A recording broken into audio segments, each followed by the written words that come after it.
आचार्य चतुर्सेन शास्त्री जी की कहानी फंदा। कथावाचक निर्मल मिश्र। सन 1917 का दिसंबर था। भयानक सर्दी थी। दिल्ली के दरीबे मोहल्ले की एक तंग गली में एक अंधेरे और गंदे मकान में 3 प्राणी थे। कोठरी के एक कोने में एक स्त्री बैठी हुई अपने गोद के बच्चे को दूध पिला रही थी, परंतु यह बात सत्य नहीं है। उसके स्तनों का प्रायः सभी दूध सूख गया था। उन बेदूध के स्तनों को बच्चा आंख बंद किए चूस रहा था। स्त्री का मुंह परम सुंदर होने पर भी इस वक्त जर्द और सूखा हुआ दिखाई दे रहा था। यह स्पष्ट ही मालूम होता था कि उसके पहले शरीर का सिर्फ अस्थिपंजर ही रह गया है।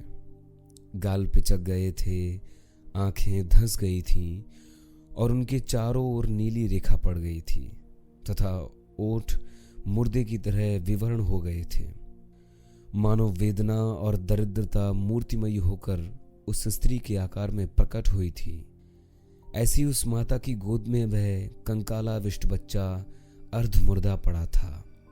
उसकी अवस्था 8 महीने की होगी, पर वह 8 सप्ताह का भी तो मालूम नहीं होता था। स्त्री के निकट ही 8 वर्ष का बालक बैठा हुआ था, जिसकी देह बिल्कुल सूख गई थी और इस भयानक सर्दी से बचाने के योग्य उसके शरीर पर एक चिथड़ा मात्र वस्त्र था। वह चुपचाप भूखा और बदहवास मां की बगल में बैठा टुकुर टुकुर उसका मुंह देख रहा था। इनसे 2 हाथ के फासले पर 3 साल की बालिका पेट की आग से रो रही थी। जब वह रोते रोते थक जाती अथवा चुपचाप आंख बंद करके पड़ जाती थी, पर थोड़ी देर बाद वह फिर तड़पने लगती थी। बेचारी असहाय अबला विमूढ़ बनी अतिशय विचलित होकर अपने प्राणों से प्यारे बच्चों की यह वेदना देख रही थी। कभी कभी वह अत्यंत अधीर होकर गोद के बच्चे को घूर घूर कर देखने लगती। 2-1 बूंद आंसू ढरक जाते और कुछ अस्फुट शब्द मुख से निकल पड़ते थे, जिन्हें सुन और कुछ कुछ समझकर पास बैठे बालक को कुछ कहने का साहस नहीं होता था। इस छोटे से परिवार को इस मकान में आए और इस जीवन में रहते 5 मास बीत रहे थे। 5 मास प्रथम यह परिवार सुखी और संपन्न था। बच्चे प्रातःकाल कलेवा कर गीत गाते स्कूल जाते थे। इसी मोहल्ले में इनका सुंदर मकान था और है, पर एक ही घटना से यहां तक नौबत आ गई थी। इस परिवार के कर्णधार एकमात्र स्वामी, बच्चों के पिता और दुखिया स्त्री के जीवन धन मास्टर साहब, जिन्हें सैकड़ों अमीरों और गरीबों के बच्चे अभिवादन कर चुके थे, जो मोहल्ले के सुजन, हंसमुख और नगर भर के प्यारे नागरिक और सार्वजनिक नेता थे, आजकल जेल की दीवारों में बंद थे। उन पर जर्मनी से षड्यंत्र का अभियोग प्रमाणित हो चुका था और उन्हें फांसी की सजा हो चुकी थी। अब अपील के परिणाम की प्रतीक्षा थी। प्रातःकाल की धूप धीरे धीरे बढ़ रही थी। स्त्री ने धीमे किंतु लड़खड़ाते स्वर में कहा, बेटा विनोद, क्या तुम बहुत ही भूखे हो? नहीं तो मां, रात ही मैंने रोटी खाई थी। सुनो सुनो, 1 2 3 इस तरह 8 तक गिनकर 8 बज रहे हैं। किराए वाला आता ही होगा। मैं उसके पैरों पड़कर और 2-3 दिन टाल दूंगा मां। इस बार मैं तुम्हें जरा भी कड़ी बात न कहने पाएगा।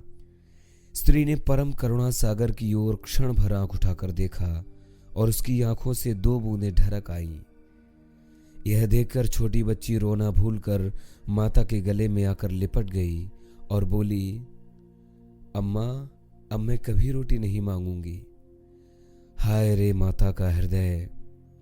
माता ने दोनों बच्चों को गोद में छिपाकर एक बार अच्छी तरह आंसू निकाल डाले। इतने ही में किसी ने कर्कश शब्द से पुकारा, कोई है ना? बच्चे की छाती में छिपाकर कांपते कांपते स्त्री ने कहा, सर्वनाश, वह आ गया। एक पछैया जवान लठ लेकर दरवाजा ठेलकर भीतर घुस आया। उसे देखकर ही स्त्री ने अत्यंत कातर होकर कहा, मैं तुम्हारे आने का मतलब समझ गई हूं। समझ गई हो तो लाओ किराया दो। थोड़ा और सब्र करो, बालक ने कहा। 2-3 दिन में हम किराया दे देंगे। बालक को ढकेलते हुए उद्धतपन से उसने कहा, सब्र गया भाड़ में, अभी मकान से निकलो। मकान क्या दिया, जान का बवाल मोल ले लिया। पुलिस ने घर को बदनाम कर दिया है, लोग नाम धरते हैं, सरकार के दुश्मन को घर में छिपा रखा है। निकलो, अभी निकलो। स्त्री खड़ी हो गई। धक्का खाकर बच्चा गिर गया था। उसे उठाकर उसने कहा, भाई मुसीबत बालों पर दया करो, तुम भी बाल बच्चेदार हो। मैं दया वया कुछ नहीं जानता, मैं तुमसे कहे जाता हूं कि आज दिन छिपने से पहले पहले यदि भाड़ा न चुका दिया गया तो आज रात को ही निकाल दूंगा। इतना कहकर वह व्यक्ति एक बार कड़ी दृष्टि से तीनों अभागे प्राणियों को घूरता हुआ जोर से दरवाजा बंद करके चला गया। दुखिया स्त्री इसके बाद ही धरती में धड़ाम से गिरकर मूर्छित हो गई। उपरोक्त घटना के कुछ ही मिनट बाद एक अधेड़ अवस्था के सभ्य पुरुष धीरे धीरे मकान में घुसे। इनके आधे बाल पककर खिचड़ी हो गए थे, दांत सोने की कमानी से बंधे थे, साफ ऊनी वस्त्रों पर एक दुशाला पड़ा था। हाथ में चांदी की मूठ की पतली सी एक बेंत थी। रंग गोरा, कद ठिगना और चाल गंभीर थी। उन्होंने पान कचरते कचरते बड़ा घरौआ जताकर बालक का नाम लेकर पुकारा, बेटा विनोद। विनोद ने गर्दन उठाकर देखा। बच्चे की माता ने सावधानी से उठकर अपने वस्त्र ठीक कर लिए।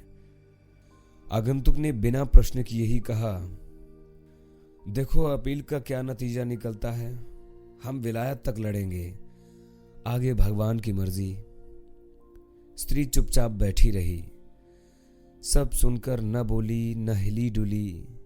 इस पर आगंतुक ने अनावश्यक प्रसन्नता मुख पर लाकर कहा, क्यों रे विनोद, तेरा मुंह क्यों उतर रहा है? क्यों बहू, क्या बात है? बच्चों का यह हाल बना रखा है। अपना तो जो कुछ किया सो किया, इस तरह जान खोने से क्या होगा?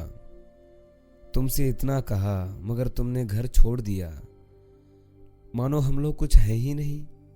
भाई सुनेंगे तो क्या कहेंगे? मैं परसों जेल में मिला था, बहुत खुश थे। अपील की उन्हें बड़ी आशा है। तुम्हें भी खुश रहना उचित है। दिन तो अच्छे बुरे आते हैं और जाते हैं, इस तरह सोने की काया को मिट्टी तो नहीं किया जाता। इतनी लंबी वक्तृता सुनकर भी गृहिणी न बोली न हिली डुली। वह वैसी ही अचल बैठी रही। आगंतुक ने कुछ रुककर 2 रुपए निकालकर बच्चे के हाथ पर धर दिए और कहा, लो बेटा, जलेबियां खाना। बच्चे ने क्षण भर माता के मुख की ओर देखा और तत्काल हाथ खींच लिया। रुपए धरती पर खन्न से बज उठे। बच्चा पीछे हटकर मां का आंचल पकड़कर खड़ा हो गया। आगंतुक रुपए उठाकर उन्हें फिर से देने को आगे बढ़ा।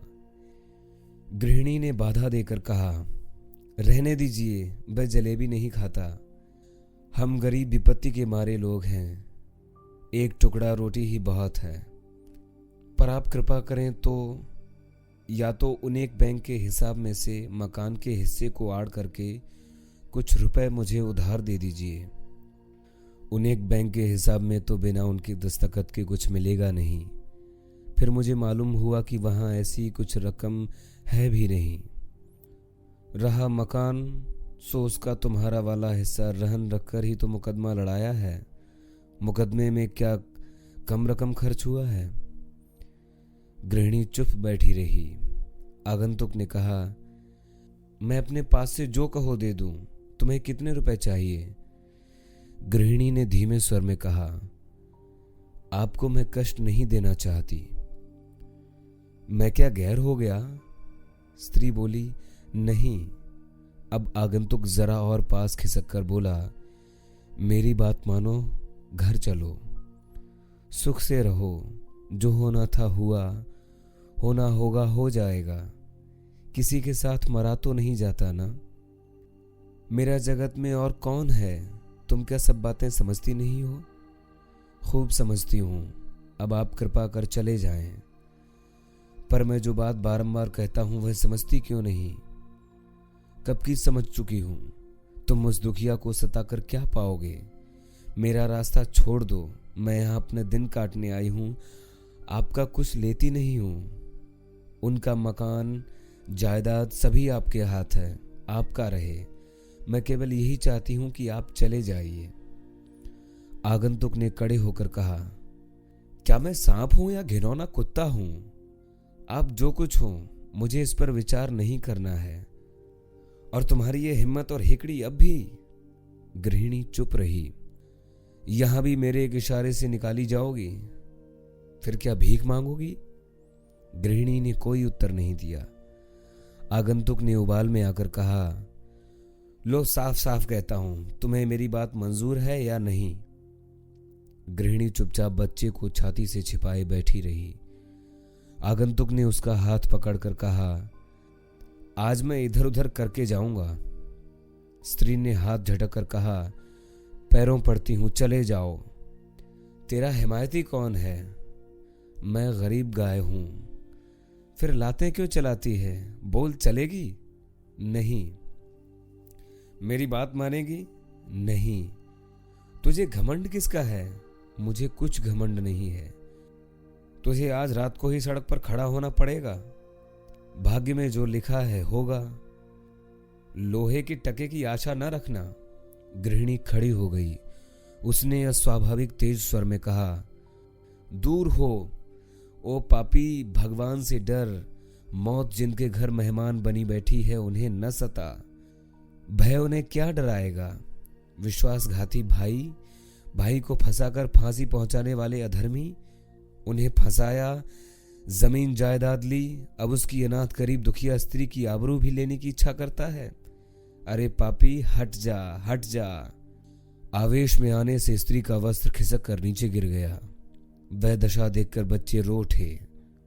बड़े बच्चे के मुंह पर जोर से तमाचा मारकर आगंतुक ने कहा, तेरी पारसाई आज ही देख ली जाएगी, मुसलमान गुंडे। वह कुछ और न बोल सका। दोनों हाथ मींचकर क्रोध से कांपने लगा। स्त्री ने कहा, जा जा पापी जा, और वह बदहवास चक्कर खाकर गिर गई। दोनों बच्चे जोर जोर से रो पड़े। आगंतुक तेजी से चला गया। वही दिन और वही प्रातः काल था, परंतु उस भाग्यहीन घर से लगभग 5 मील दूर दिल्ली की जेल में एक और ही दृश्य सामने था। जेल के अस्पताल में बिल्कुल एक और एक छोटी सी कोठरी थी। जिन कैदियों को बिल्कुल एकांत ही में रहने की आवश्यकता होती थी, वे ही इसमें रखे जाते थे। इस वक्त भी इसमें एक कैदी था। उसकी आकृति कितनी घिनौनी, वेश कैसा मलिन और चेष्टा कैसी भयंकर थी कि कई दिन से वह कैदी भयानक आत्मिक ज्वर से तड़प रहा था और कोठरी में रखा गया था। कोठरी बड़ी काली, मनहूस और कोरी अनगढ़े पत्थरों की बनी हुई थी और उसमें अनगिनत मकड़ियों के जाले, छिपकलियां तथा कीड़े मकोड़े रेंग रहे थे। उसमें न सफाई थी न प्रकाश। ऊपर एक छोटा सा छेद था। उसी में से सूरज की रोशनी कमरे में पड़ते ही उसकी नींद टूट गई। प्यास से उसका कंठ सूख रहा था। मैं बड़े कष्ट से चारपाई के इर्द गिर्द हाथ बढ़ाकर कोई पीने की चीज ढूंढने लगा, पर उसे कुछ भी न मिला। तंग प्यास की तकलीफ से छटपटाकर वह बड़बड़ाने लगा, कौन देखता है, कौन सुनता है? हाय, इतनी लापरवाही से तो लोग पशुओं को भी नहीं रखते। डॉक्टर मेरे सामने ही उस वार्डर से थोड़ा दूध 2-3 बार देने और रात 2-3 बार देखने को कह गया था, पर कोई क्यों परवाह करता? मेरी नींद तो रात भर टूटती रही है। मेरी नींद तो रात भर टूटती रही है। मैंने प्रत्येक घंटा सुना है। यह पहाड़ सी रात किस तकलीफ से काटी है। यह कष्ट तो फांसी से अधिक है। रोगी अब चुपचाप कुछ सोचने लगा। धीरे धीरे प्रकाश ने फैलकर कमरे को स्पष्ट प्रकाशमान कर दिया। धीरे धीरे उसकी प्यास असह्य हो चली, पर वह बेचारा कर ही क्या सकता था। वार्डर की खूंखार फटकार से भयभीत होकर भी वह एक बूंद पाने के लिए गला फाड़ कर चिल्लाने लगा, पर न कोई आया और न किसी ने जवाब ही दिया। वह प्यास से बेदम हो रहा था, उसका प्राण निकल जाता था। वह बारंबार पानी पानी चिल्लाने लगा, कभी अनुनय विनय भी करता, कभी गालियां बकने लगता। ईश्वर के लिए थोड़ा पानी दे जाओ, हाय एक बूंद पानी। अरे मैं तुम लोगों को बड़ा कष्ट देता हूं, पर क्या करूं, प्यास के मारे मेरे प्राण निकल रहे हैं। अरे मैं भी तुम्हारे जैसा मनुष्य हूं, मुझे इस तरह क्यों तड़पा रहे हो? इतनी उपेक्षा तो कोई बाजारू कुत्तों की भी नहीं करता। अरे आओ, नहीं तो मैं बिछौने से उठकर सब दरवाजे तोड़ डालूंगा और इतनी जोर से चिल्लाऊंगा कि सुपरिंटेंडेंट के बंगले तक आवाज पहुंचेगी। इस पर एक घिनौने मोटे ताजे अधेड़ व्यक्ति ने छेद में से सिर निकालकर कहा, अरे अभागे, इतना क्यों चिल्लाता है? क्यों दुनिया की नींद खराब करता है? मैं प्यास के मारे मर रहा हूं। फिर मर क्यों नहीं जाता? तू क्या समझता है कि मैं तेरा नौकर हूं? क्या रात भर तेरी सेवा में हाजिर रहना ही मुझे चाहिए? इसके बाद वह नौकर को पुकार कर बोला, अरे देख तो, थोड़ा पानी लाकर इस बदमाश के मुंह में डाल दे। इतना हुक्म देकर वह निष्ठुर फिर चल दिया। पानी पीकर रोगी थकान के मारे बेसुध होकर सो गया। यही कैदी उस दुखिया का सौभाग्य बिंदु मास्टर साहब थे। अचानक उसी वार्डर की कर्कश आवाज सुनकर वह चौंक पड़ा।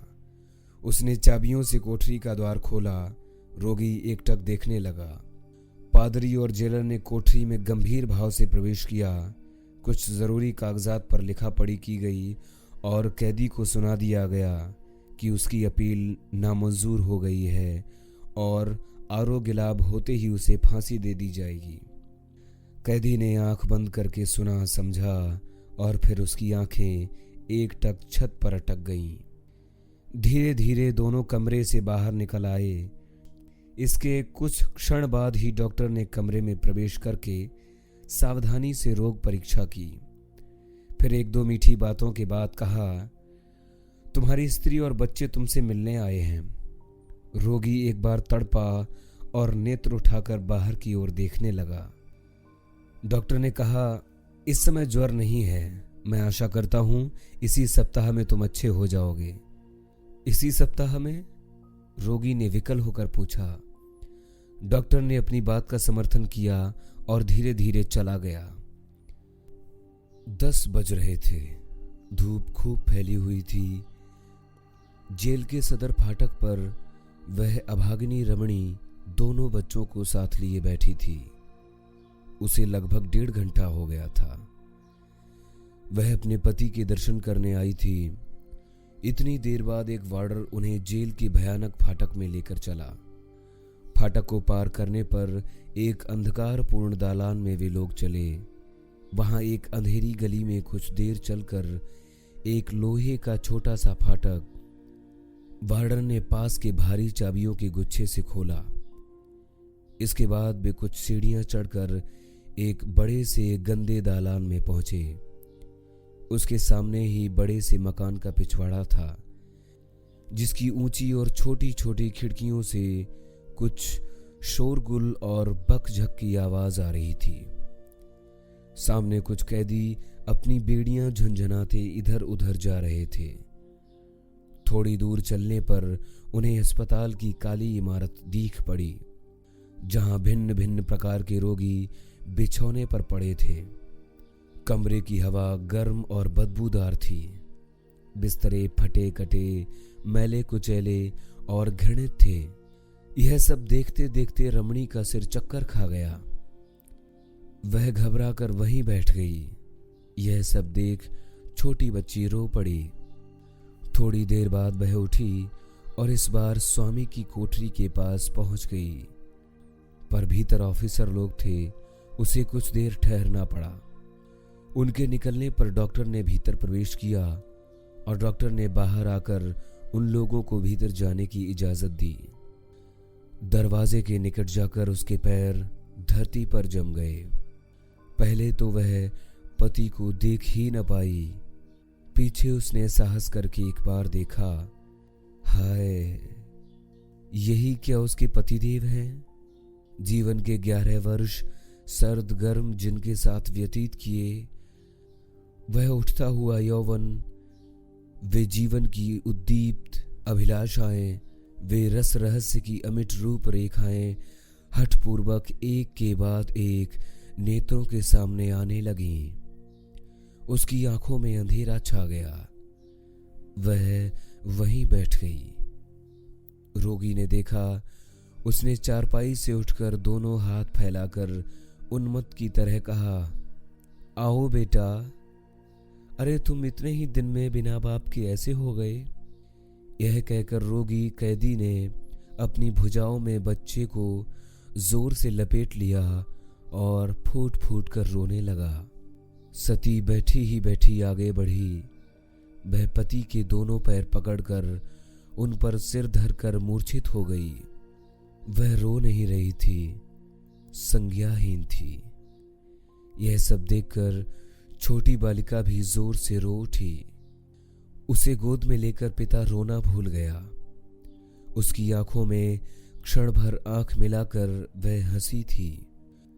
अंत में उसने भर्राई आवाज में कहा, लीला, मेरी बेटी, मेरी बिटिया। इसके बाद उसे छाती से लगाकर कैदी चुपचाप रोने लगा। बड़ी देर तक सन्नाटा रहा। फिर बच्चों को अलग करके वह स्वस्थ होकर पत्नी की ओर देखने लगा। बलपूर्वक उसने शोक के उमड़ते बेग को रोका। उसने क्षण भर आकाश में दृष्टि करके एक बार सर्वशक्तिमान परमेश्वर से बल याचना की। फिर उसने मधुर स्वर में कहा, इतना अधीर मत हो, ध्यान से मेरी बात सुनो। रमणी ने सिर नहीं उठाया। पति ने धीरे धीरे उसके सिर पर हाथ फेरते हुए कहा, नादानी न करना, वरना इन बच्चों का कहीं ठिकाना नहीं है। ईश्वर पर विश्वास रखो। मेरा विनोद बड़ा होकर तुम्हारे सभी संकट काटेगा। सब दिन होत ना एक समान। साध्वी सिसक सिसक कर रो रही थी। उसे ढारस देना कठिन था, परंतु अभी कुछ मिनट प्रथम मृत्यु का संदेश पाकर भी कैदी वह कठिन काम कर रहा था। वह पूछना चाहती थी, क्या अब कुछ भी आशा नहीं है? परंतु उसमें बोलने और पति को देखने तक का साहस न था। समस्त साहस बटोरकर उसने एक बार पति की ओर आंख भर कर देखा। वे आंसू और प्रश्नों से परिपूर्ण, मूक वेदना से अंधी और मृत अभिलाषाओं की श्मशान भूमि प्रतिक्षण क्या क्या कह रही थी। परंतु मानव हृदय जितना सुख में दुर्बल बन जाता है, उतना ही दुख में सबल हो जाता है। मास्टर साहब ने उसका हाथ पकड़कर कहा, अब इस तरह मुझे देखकर इस दशा में कायर न बनाओ। तुम बच्चों की माता हो। जैसे पति की पत्नी रही, वैसे ही बच्चों की मां बनना। प्रतीक्षा करो। तुमने मुझे कभी ठगा नहीं, अब भी न ठगना। सती की वाणी फटी। उसने कहा, स्वामी जी, मुझे सहारा दो, मैं चलूंगी। नहीं, मैं चलूंगी। एक अति मधुर उन्माद उसके होठों पर फड़क रहा था। मास्टर साहब विचलित हुए। उन्होंने संकोच त्याग धीरे से उस उन्मुख उन्माद का एक सरल चुंबन लिया। वह वासनाहीन, इंद्रिय विषय और शरीर भावना से रहित चुंबन क्या था? दो अमर तत्व प्रतिबिंबित हो रहे थे। मास्टर साहब ने कुछ कहने की इच्छा से होठ खोले थे, पर वार्डर ने कर्कश आवाज में कहा, चलो, वक्त हो गया।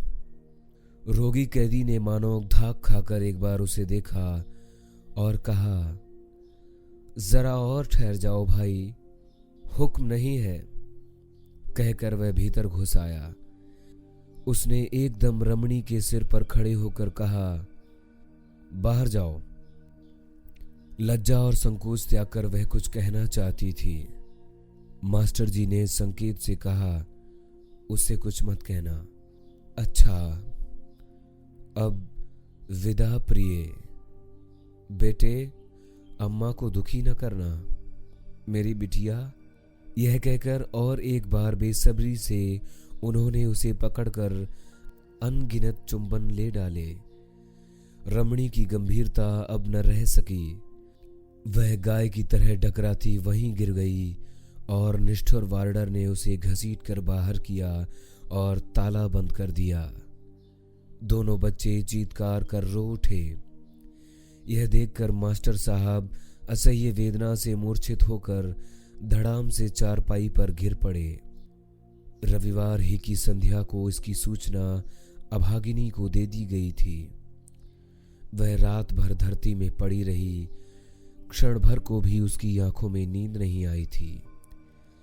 4 दिन से उसने जल की एक बूंद भी मुंह में नहीं डाली थी। सोमवार को प्रातःकाल बड़ी सर्दी थी। घना कोहरा छाया हुआ था। ठंडी ठंडी हवा चल रही थी। ठीक 6:30 बजे का वह समय नियत किया गया था। ठीक समय पर फांसी का जुलूस अंध कोठरी से चला। मास्टर साहब धीर गंभीर गति से आगे बढ़ रहे थे। इस समय उन्होंने हजामत बनवाई थी। वे अपने निजी वस्त्र पहने थे। दूर से देखने में दुर्बल होने के सिवा और कुछ अंतर न दिखता था। वे मानो किसी गहन विषय को सोचते हुए व्याख्यान देने रंगमंच पर आ रहे थे। उनके आगे खुली पुस्तक हाथ में लिए पादरी कुछ वाक्य उच्चारण कर रहा था। उनके पीछे जेलर अपनी पूरी पोशाक में थे। उनकी बगल में मैजिस्ट्रेट और डॉक्टर भी चल रहे थे। क्षण भर तख्ते पर खड़े रहने के बाद जल्लाद ने उनके गले में रस्सी डाल दी। पादरी ने कहा, मैं प्रार्थना करता हूं कि ईश्वर तुम्हारी आत्मा को शांति प्रदान करे। मास्टर साहब ने कहा, चुप रहो। मैं प्रार्थना करता हूं कि ईश्वर मेरी आत्मा को ज्वलंत अशांति दे, जो तब तक न मिटे जब तक मेरा देश स्वाधीन न हो जाए और मेरे देश का प्रत्येक व्यक्ति शांति न प्राप्त कर ले। इसके बाद उन्होंने गीता की पुस्तक को हाथ में लेकर आंखों और मस्तक से लगाया और दोनों हाथों में लेकर पीछे हाथ कर लिए। जल्लाद ने उसी दशा में हाथ पीछे बांध दिए। मास्टर साहब नेत्र बंद करके कुछ अस्फुट उच्चारण करने लगे। जल्लाद ने तभी एक काली टोपी से उनका मुंह ढक दिया और वह चबूतरे से नीचे कूद पड़ा। पादरी कुछ उच्चारण करने लगे। मैजिस्ट्रेट और जेलर ने टोपियां उतार ली। हठात तख्ती खींच ली गई और उनका विवश शरीर शून्य में झूलने और छटपटाने लगा। पर थोड़ी देर में आवेग शांत हो गया। इस घटना के आधा घंटा बाद वही पूर्व परिचित भद्र पुरुष लपके हुए सती की कुटिया पर गए। द्वार खुले थे। भीतर दोनों बच्चे बेतहाशा रो रहे थे और उनकी माता रसोई के कमरे में एक रस्सी के सहारे निर्जीव लटक रही थी। आचार्य चतुर्सेन शास्त्री जी की कहानी फंदा। कथावाचक निर्मल मिश्र।